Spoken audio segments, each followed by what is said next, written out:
Let's go to the German capital, Berlin, and speak to Andreas Umland, who's an analyst for the Stockholm Centre for Eastern European Studies. Andreas, welcome to the programme. What are the implications regarding these referendums?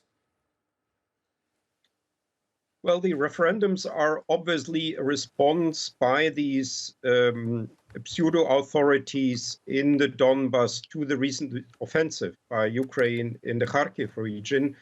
They fear that they may lose territory or perhaps even their power, and they now want to join Russia, like Crimea has already formally joined Russia. Well, it has been annexed by Russia, in order to then have the direct protection of Russia.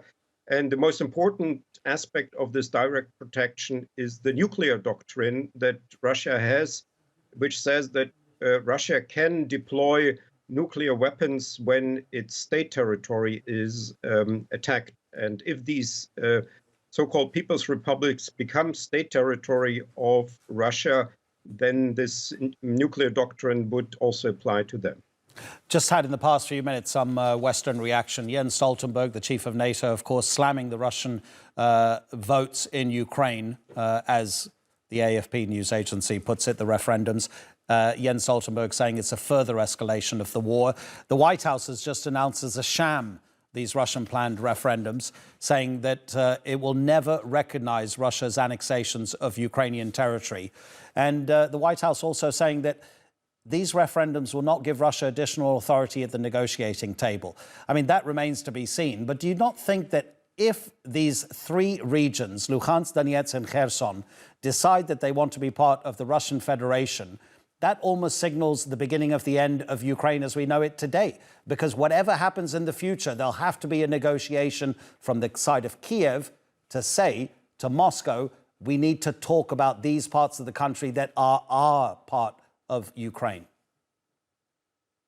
Well, first of all, we know both for Crimea and for mainland Ukraine that there are no regions where there was, before the start of the war in 2014, a majority of the population for joining Russia. The percentage was somewhat higher in Crimea, where we had an opinion poll in February 2014, where 40% of the population of Crimea said that they wanted Ukraine and Russia to be joined. In mainland Ukraine, namely in the Donbas, this percentage was much lower, a third of the population, a fourth of the population that wanted to separate from Ukraine. So there was never a local source for this separation that Russia has organized. So we have here just ordinary annexations by an imperialist power that happens to be also a permanent member of the UN Security Council, happens to be an official nuclear weapons state. These are just major violations of international law. And as I see, there's nothing to negotiate here. These violations of international law, they have to be corrected. And if that cannot be done in some peaceful way, then apparently Ukraine will have to do it by force. The Prime Minister of India and the Turkish President have both spoken recently with Vladimir Putin, and they say that the Russian President wants to end the war as soon as possible. Could this actually be Vladimir Putin's exit strategy, Andreas, that if the referendums go the way that Moscow would like them to go, he can say, OK, I have secured the east of Ukraine, where there are a majority of Russian speakers, and so this is what I have done for my country?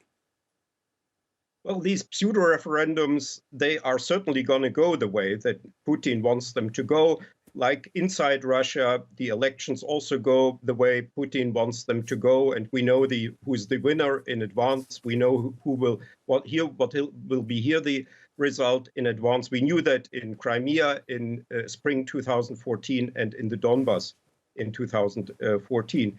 So I can imagine that Putin now wants to get out of this war because he's losing the war and his country is suffering from the sanctions. So certainly he has an interest to end this war, but that will be just a then a formalization of a massive violation of international law. And I cannot imagine that the international organizations involved, that the Western countries involved, that Ukraine will agree to sort of formalize this these new annexations. Yeah, an agreement on formalization is totally a different matter, isn't it, Andreas? Thank you so much indeed. Really, really appreciate the analysis. Andreas Umland in Berlin.